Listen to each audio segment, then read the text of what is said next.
Assalamu alaikum wa rahmatullahi wa barakatuh. Ana me pese kasafa opinion we ye Haji Umar hafizahullah o ye Ahlussunnah wal Jamaa imam e wa Ghana ha. Ene na bedie kire a otoso mienu according to ebinom ono na toso baako according to Ahlussunnah fo binom ono so ni a ye frɛ no Sheikh Kamil Muhammad hafizahullah. Penyimfo no nyina no Nyankopɔn omo ahoden e mayeda. Na abedi chire awono nso no according to ebinom ono na toso mienu oni according to ebinom nso no ono na toso baako oni aye frɛ no Sheikh Munir hafizahullah wenum nyina Nyankopɔn amfa nkabomu ene odosronko na omo ahoden emayenda. Asam no nyina afa Ahlussunnah leadership issues ya akosomfie bebiri court ko wie national security ensem bebiri ekoso ansa na obi beka se we kura de Zack kefa ho ben ya se papa so apa ngoma so no enye nanu mode na imom no ni ye mu ntra na ya se eka wo 19 so na aka oto enti ho behia se ye nyina no ye muslim fo no de ya de ya no kakra ebam na mo amonte Hausa na fi se conversation ni bebiri no ano ekoso Hausa emo enti ebia mo nim ne ekro anti SSA chirichirim kakra enfia bia atwamu na sa Ahlussunnah problem yi ewo ho nsam kakra ye de ye nim details no but kakra ye ti ye no e kire say na Sheikh Munir oyi no ono na oye ye fa ne say deputy Ahlussunnah imam ena Sheikh Kamil we ye fa ne say second deputy na problem bi bebaye ena omo twen Sheikh Munir esensan ye enti ma Sheikh Kamil ebe ye as ono na oye directly ye fa ne say even though not officially announced anywhere say on yes on abe second deputy, I mean on abe first deputy, but now on play the role as a first deputy because now we know anywhere. Na chire no nzanzan bebiri bai na ye fa ne say ekodi court omo be fa Ahlussunnah imam no nsam de ne court ma Sheikh I mean Justice Tanko ekoyi asam no free court e de bai ma omo in fact omo de commercial national security but issue no omo ntumi an sort out. Na no ye ohwa na ye beti say in fact ye hu say videos bi ni nam mframam ene nam mframam say Ahlussunnah wal Jamaa say de oma atadwe ate denne oma nyanka bomu soronko bi akoye conference amend omo constitution ayi omo first deputy oye Sheikh Kamil so nya 22 votes or so and Sheikh Munir enya is 18 or 17 votes near the end they hu here bebiri but ni nyina say Sheikh Kamil and abeye first deputy me hu sana manfo bebiri post e wo mo ayi so but me no kwasem ni enam information sana me woni ntini minim say David even though na me nyantie free national Ahlussunnah imam no ankasa na me nyantie free me na no but na me nim say there is a problem, there is something wrong with that information here APA, especially baby and free ba no. I knew where it was coming from. So where they were leaning towards. And they go by and say, in fact, na interviews with the Kokoso, joy your friends news in a powerful display of reconciliation, Aswad Ghana has unanimously elected Sheikh Kamil Muhammad as its first deputy national imam, resolving a years-long leadership crisis and setting a new agenda focused on youth development, education and combating drug abuse in the community. Our correspondent Anas Sabit has more in the following report. After years of internal division, the Ahlussunnah wal Jamaa has turned a page electing new leaders in a historic vote that promises unity and a fresh focus on the future.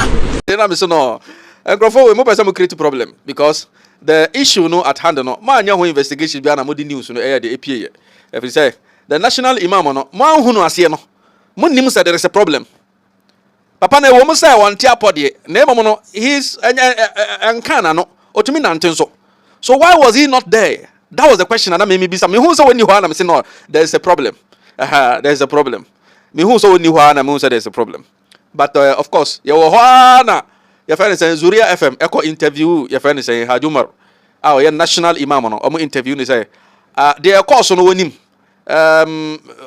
or support so edema the course no ana na momientie no ne okan me ba be kirim de okan e watwi mo but me ba mo kakara bi momientie no shekara 8 yare da nake jin su kan shi kariya ne duka lalata ne kurun amma yanzu tun da sun yi zai na wani ma in gaya ma jama'a abin da sun gaya maka na'am abin da ake yin ga duka ba cikin su wanda zai ce mu yi kaza ko mu bar kaza babu amma sun kawo maka lata sun baka na'am ba wanda ya ce cikin limaman shi shugaban nasu ba wanda ya taba zuwa wuri na ce ya kake gani ai kaza ko kana ai kaza enti na sam na okan no enye de me bo kire mu nko akora because nsam no doso ne okan sa interview no mu nyina ne say ono no de course no letter keke no mo de bere no say o mo ba ye o mo conference bi amend o mo constitution bi e na o si yo one day wate but enya de say oka ho enti enya de say ono wo support de course no because de course no eno na e course some years ago 3 or 4 years ago wo ho omo eyi sa efentan Sheikh Kamil hafizahullah kroya wanji antum enti enne de ekurampo nya de se no so be de obeji atum wo ho enya de se no kura no obeji atum efiri se omo an seeking input omo an kan cha ne se oh ye de ye koye ni nka ono na ye national imam de ka enya mo na mo kwhye date asha mo time asha mo agenda na ma twere letter de abira no se ye koye meeting aye se ni se afa Ahlussunnah ho dabi enchere ni di me personal opinion no se sa na course dia eni die bia amam omo ye de omo asama o kan ni se omo seeking input bia fi se sama ko ye constitution mo ko review constitution na ete se de di kan na mo ne ko di kan hia wo ho mo di kan hia mo ne no na mo ka se we ni ye se sa constitution mo wo ho na mo agietum ansa na mo national conference no wo ho na mako ye de mako danadi wo ho na ma ye election bia ebe koso but enya sa dey see according to papa no also ono obi eni wa frɛ no ka say oh also say na faka ho ana say na faka ho there be the bibia science on the letter na de bere so mo koye meeting ayo mo na say o ma for ma dwen dada say o mo ko sesa constitution ama asiwtu de o mo koye no enti enya de say ono kora mo hia no ho na is really on the thinkable say national imam ho owo o man ni mo na yesi ye ko review constitution no onim de ye ko sokra enti hono de setana tedia ankoyi enti o promise in this you say obey press conference no no so abekire na adwen aka na adwen afa ho ampa so o de ose eye oyo ekoye press conference no mum yentie press conference so de ko so to abin da hada ni da limamai na shine amana suna son yi shiru su ci amana duk wanda gari kamar na shiru ala ya kama ne shi ne mai ina nan 2018 sai Sheikh Kamil second deputy ya zo min gida sai Sheikh na ce ina son ka bani hanya in je regions in karbi kuɗi zo mu karkare aikin bisan gana center ya in ka iya mai hana ina ba ka daga yace amma ne mota na bai iya aikin ina so ka bani motar office bisa ga mota ni ban shawara ma da office ba bisa ga mota national imam 2018 ya je ya ka karbi kuɗi ya zo ya ce ya karbi kuɗi rijin ka za su bada 5,000 rijin ka za su bada 2,000 rijin ka za su bada 10,000 ina kuɗi ba an kawo to ba kawo ba press conference no so no de course no edoso me bebo ni nyina so tofa amamo ne okan no hya ase e kire se I mean Islam no perepere yo ehun hia pa se ye be ja bibi am e de ahye wonsam na ya jiwedi se wo ye no kwafo aye amana no o se ehun hia pa na o kire mu se ne course ene se in 2018 Sheikh Kamil sisi ano o makoyi no deputy Ahlussunnah imam o so won bintom no o se 2018 wotu anamo afri kumase ba ne nchen se opese oko around all the regions eko shia Ahlussunnah fo ni nyina na omo eye den omo ye ntobo kakra se de be obeba national headquarters no omo si dan bi o project bi o na nka o maba ye den o de sai sika na abefo aso abeto aso na ɛna imam ka so oh a good idea office obetumi there no problem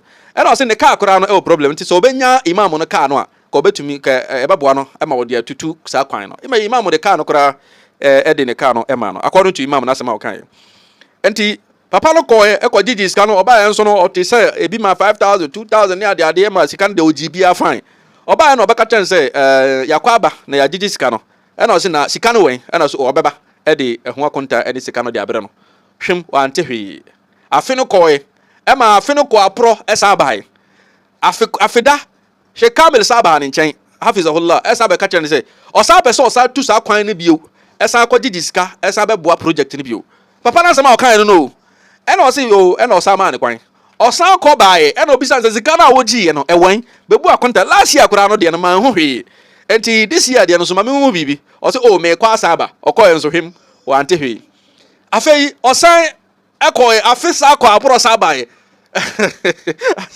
2020 no esi 2018 19 2020 ɔsan bae sɛ ɔsan pɛ sɛ ɔtu saa akwan no ɛgyegye saa sika no a ɛna ɔse okay o de kɔbra ɔkɔɛ nso no ɔsan ne nsa sa kɔ kan sika ɛna ɔbae ɛna ɔse sika no wɔ ɛna ɔse oh ɛmfia miɛnsa ni a wɔgyegye sika wɔn bɛyɛ akonta bi ama me da ɔmfa sika bi ama yɛ nti deɛ na ɛkɔ so ɛna ɔse oh ɔbɛba ɛno nso hwem wama enti ɔma yɛtwerɛ letter ɛde kɔma ne sɛ either sɛ ɔbɛba abɛrenda account abɛkyerɛ sika no ɔmfa sika no mmra sika no a wagyegye no ɛyɛ amanfo sika no ɔndi nokora no ɔmfa sika no mmra anaasɛ ɔbɛ yɛfɛ ne sɛ ɔde ne position sɛ ɔno na yɛ Ahlussunnah deputy number 2 no ɔde bɛtoɔ ti saa ayi no na ɔde ma no enti ɔsɛ wɔamfa sika no amma but akyire no ɔsoma mpanyimfoɔ ɛbaeɛ sɛ ɔmo mɛpa nakyɛw ɛna ɔmo bɛpa nakyɛw na ɔyɛ deɛ ɔkɔɛ afei deɛ ɔwɔ hɔ na ɔmo frɛ no asɛm a imam no kan ani o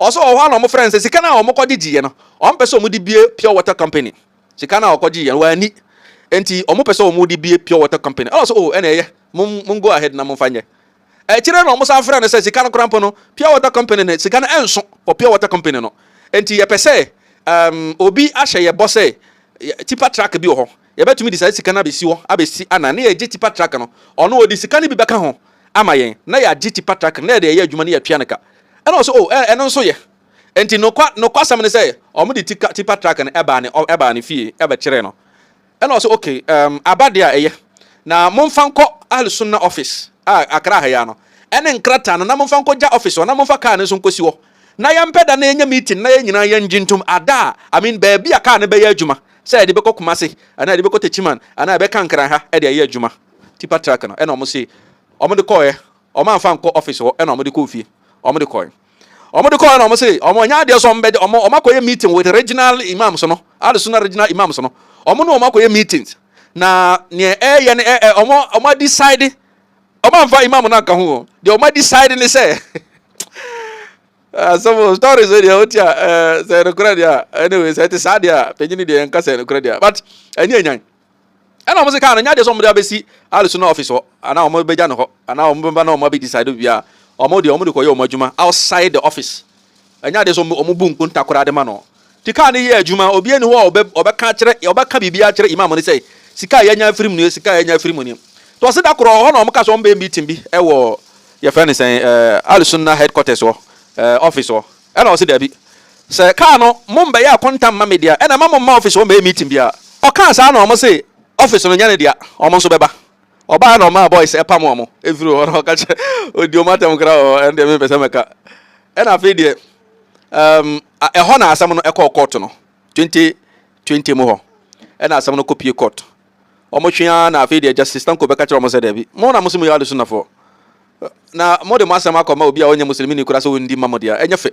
ya asama no mo mienyi ti omu yi no mo de ba ma ya fa ne sen national security say omo nkom na omo solve issue no amicably nti asama no be da ho ye solve ye na e da ho aye ayi bola so e fa ne sen eja eno no a ohun no soro eno so ndumu ye e da wa ase enti ye wo ho na anu yi afi na asama na kopie so ena na anu yo mo sa call sa meeting no ano ena mo ko yi Sheikh Kamil so on ye deputy Ahlussunnah imam abra wono Sheikh imam no ankasa onim onka ho bi na mo ya amadi afo no ma men kan say na mo nti ase yi I said ye koyi deputy Amir said ye Ahmadiyya for your Amir ni deputy be for no yes ye koyi deputy Amir ye ko recommend ye ko ramponi say nye ni huzur ena but ye recommend ma no me gidi sempenyu for recommend ni pa no e ma no na ye ko recommend na Amir enim. It's not possible. Wow, it's not possible. And I said bibi be koso say ye be project bi Ahmadiyya project bi na Amir enim. I mean it's not acceptable. Sida even we to me sida. So bibi sa na esi ye enti ye wo mu ana ye fe ne say GH1 for so no e de omo report by omo so asama mo kan ni mo mi enti omo. Let's now bring you some religious news, and here the National Imam of Ahlussunnah wal Jama'ah, Hajj Umar Ibrahim, has rejected the outcome of the Group 16th National Representative Congress election, describing the entire process as illegal, flawed, and without a merit. Well, he made the remarks shortly after the declaration of the results. Na the me ngongo wa sam we ho kakra ene say COPED Said Director General in charge of welfare Ghana Police Service no ono na ne ho di mu bi pa o ka ho bi no mo koye sa ye fe ne conference no Sheikh Kamil na minimum say police ni de nka obeye hwehwemu ensem bi say no di ho gimu a problematic because unimu say there's already conflict going on. Now unimu pa anso say imam no he doesn't support it. So how comes that we don't want to gym police? And we got to know na no krampo na superintendent conference ni nyina. And announce so say mumienti no. Been an overwhelming endorsement on the person of Sheikh Kamil Muhammad as the first deputy imam of Ahlussunnah wal Jama'ah. What? On announce you no sabe pie ka sa ade no akọ smooth. Of course, ebe ko smooth fi say the omo ho ni nyina no omo gitum baako. But the omo gintum no omo ni ho. So anka police de COP de keni kwasa wodi ho jim kura. Keni kwasa wodi ho jim because no person maintain law and order. But say kwasa wo support baako. I don't know him so conflict wo ho. Sa conference no oni mu say imam no on gintum.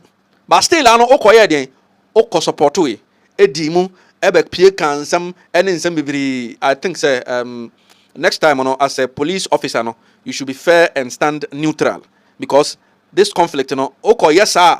That means you are creating problem. Creating problem. The police shouldn't do that. That's a piece of advice. Police, and so because we need not just an intelligence, but the intelligence level, say, or who say conflict or not conflict in the form. Honestly, not just our form. Because as I said to me, who say there is some tension that is in this leadership issue within the Ahlussunnah wal Jama'ah. So oko di animu akose pretende okra na oko di animu eye bibia no it doesn't augur well because my other faction no they might feel say the police is not in their in their support. I didn't so court ama ye asem no pie say yen solve na amicably and it's still not solved. So you should not get yourself involved into this politics because we clearly know politics be both parties play against each other. And more Joy TV and so on assume in fact I saw it yesterday even after the national imam on Ebaya or can say he doesn't approve of it. It is not the case. He say Omo have come together and solved the issue. That's not true, no. Even at that on enne ya me no kase ya your friend say Sunday ya me record this video enne Sunday ewia 12 news. Me say who say Joy TV esan board the same news say Omo your friend is saying said Omo can no or say in a powerful display of reconciliation aswak in a powerful display of which reconciliation be na Omo there was no reconciliation at all.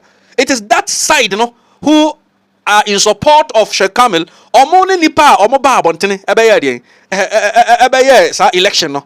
That reconciliation between them and the national imam did not happen. Nothing of that sort happened. So, in a powerful display of reconciliation, you are trying to create problem. Wow. And tomorrow, GH1 came out clear, say, there is still not, an agreement between the national imam and the newly elected deputy Ahlussunnah imam. So that the powerful display of Sa Brofo, it didn't happen. It didn't happen. Ninja Fragadam and a news your friends portals, yeah, I don't know who is paying them to do that. And now Sabitin, our reporter for Joy, your friends in Kumasi, he was also, saying the same thing. I don't know, say, whether you think, say, it's a conflict by highlighting all side, it will make the conflict dire. It's not true. It will not die. The issue will still come out, and the disagreement will still go on. So it's high time, say, money akokurane betena se ma hu se bi no mo ka se wanya me andropos as menopause actually be ma andropos enya andropos be na achi papa no he has concrete issues. He has raised several issues, say Ahlussunnah Jama'ah, they don't respect him, and it seems this is what the case is. So he has some bitterness of in him, say Omo want to neglect him and highlight the deputy Ahlussunnah according to him on the second deputy on the deputy Sheikh Kamil they want to highlight him. If we say Papa no already no BBN want to mean yet, so they want to make him the successor to him. Clearly this is what they want to happen. That's why who becomes the deputy, the first deputy, and who becomes the second deputy. We say, your first deputy, it's the chief imam. Your friend is Ahlussunnah imam in definitely first deputy takes over automatically. So that's why be a pressure over. And issue between or Monson is surely sikadism. Sikadism and on complaining. Complaining is either he's not giving his rightful respect, or it is sikadism and orezi. These are the two main issues of Papa Rezi. Anytime I listen to him, either say he is not giving his due respect as the leader of the Ahlussunnah Imam, or sikadism be or mon person bekan wasema or no some person bekan anotum or person deba. We said in press conference now, it's all about sikasem. And the fact is they do not recognize him with that respect. So clearly, this is the issue that is going on. You sit down, you get other people to help. Other people should come in. Now, solve the issue, because Ghana, one thing we need for unity is leadership. Because leadership in leadership and Obenya Ahmadiyya leader, Tijaniya leader, Ahlussunnah leader, Shia leader, Ahlul Quran leader, Obenya saying Ahlul Haqq al-Istiqama leader. So now leaders we akabomwa. Now ma so conflict will go down, and they can sit and plan for the progress of Muslims in Ghana. But leadership in one side is a problem. We should all help to sort that problem out. We should all help to bring that problem to an end, because we need leadership from all these sects to make up a united front for the Muslims. Muslim leader. That leader is respected. It's very important. And not na abra Ahlussunnah mrantia no yes conference na sa imam kro ya pie ba o kasa no nim. They did not inform him, they did not give him his due respect. Maybe can ho asama e bi frey ya mo person ma attack him. I don't have a problem with that. But the American say tina na make say account to account 19 na account, because you hear this leadership no, because when there is a leader who is respected by his people, it brings unity among the Muslims. Because here in Jamaatul Islamiyah to Ahmadiyya, we cannot have conflict with anybody. We cannot take up issues in our own hands. We are always waiting for directive from our Amir, and he say we respect him so much. We respect him so much. So he's able to tame the Ahmadis and make them obedient to good attitude. Now Ahlussunnah wal Jama'ah so leadership no, it helps. Your friend is say Ahlussunnah Qur'an to me muti ebom they walk towards the path of development. So na Shia and so imam no Sheikh Kamil hafizahullah and also said the omonso wan kabomu dada no say omonso no nkabomu no koso na Shia for no yesiti emano. And also he is able to calm tempers whenever there is a problem between either between Shia and other sects, or even within Shia, because they respect him. So anonting a year say every sect should have a good leadership and are able to, the followers should respect them very well. It's very important. It's very important. I can't no kuramo, but want to mean kase, Mona Moya Ahlussunnah wal Jama'ah. Na Ahlussunnah wal Jama'ah and Ahmadiyya and Namu Commissioner Muhammad sallallahu alaihi wasallam and Namoso. Mona Commissioner Muhammad sallallahu alaihi wasallam and Namoso. Na Mona Commissioner Muhammad sallallahu alaihi wasallam and Namoso. Commissioner Muhammad sallallahu alaihi wasallam by no leader. And this ono the leader ana Muslim for ni nyina no were obedient to him. Wo imam for malam for no so na ye nkrofo mu sina nan. Enti hadu marwe na wo mudi na si wo no. Ono na si komshani Muhammad sallallahu alaihi wasallam nan. Wo na leader so no komshani Muhammad sallallahu alaihi wasallam say oye bibia mo mpekura no asila no muni na chi. Just say bia wa ya ade tie Allah. Wow. So clearly, no, you have to obey him. Yabano Sahaba Fonso Harat Abu Bakr, first Khalifa, Muslim phone in time Omachi, Omar Baya, Osman Baya, Harat Ali Baya, Omuninano, they had Omunya leadership. Now Muslim phone were obedient to them. And not to know Mutumidi Islam, Eko Enimono. Oh, now Momosamana Ahlussunnah wal Jama'ah. Now so no to me sort out my leadership issues. Oh, about so many years. Oh, clearly, no, there's a bigger, it's a big problem. Leadership problem is normal. It happens in every sect. But how you are able to resolve it amicably, no, it's not how you are doing it. More Thai Sheikh Kamil so more Thai national Imam Nati Obia Matimo and away at the social media say amicably. Also there is no amicable settlement anywhere. So why are you lying? We are Muslim so. Wow. Me won't say Sheikh Mansour. I want to ni page na who are the first. Why are you lying? I don't know. Say there is a amicable settlement and Ahlussunnah have come together to elect one leader. Oma kabom. They say the kabom so nkwa ba Ahlussunnah mu. Ama mo so ni musa obua. Oni mu pa sa obua. Oh, oni mu pa sa obua. Sa the Muslimin wotimi asa. Oh, because over there, all the two social media. Yes, so the court I don't just what dibem. Oh, highlight what some social media. Wa no oni mu akoma musa obua. Wow, clearly so why? I didn't get it. I don't get it. Why you were propagating such lies? To say there is unity and the Ahlussunnah have unanimously and said the Mamisha if anything join you or in a powerful display of unity. I mean, so why are you lying? Maybe question no. Why are you lying? Eh? And the Ahlussunnah Malam for be more social media more propagate say there is unity, no. Munya trono problem no. Go and face it and solve it. Go and sort it out. Stop lying to your followers. Say there is unity. Monso munim say nipa no. Ono so sabi won to mu onwui. Ono so be pie abekasa. Munim pa say haju mar be baba ntina bekasa. So why were you lying say there is unity? Why? Oh, tinyakopon ye de empa bo na yebo. Ya masa ye besere obia and I say, within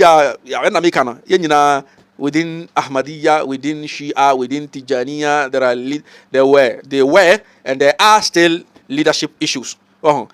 Some have been able to sail through it successfully.